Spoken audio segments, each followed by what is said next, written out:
ใจก็เดินหนีไปไกลผู้คนที่วุ่นวายหากเหนื่อยกายก็ลองพักลงตรงที่ใจมันผ่อนคลายหากวันนี้ชีวิตที่ฝันมันยังไม่เป็นดังใจไม่เป็นไรค่อยเริ่มกันใหม่พรุ่งนี้ออกเดินทางไปบนถนนหาตัวตนที่เรามี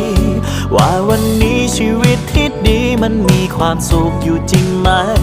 สิ่งที่ใจเราไขว่คว้าได้มาเพราะถูกใจหรือเพียงหวังให้ใครต่อใครเขาถูกใจทิ้งมันไปก่อนตอนที่ใจหวังในบางครั้งความคาดหวังก็ทำให้เรานั้นทุกข์ใจวางมันไปก่อนตอนที่ใจทุกข์สุขที่แท้อาจไม่มีแม้สิ่งใด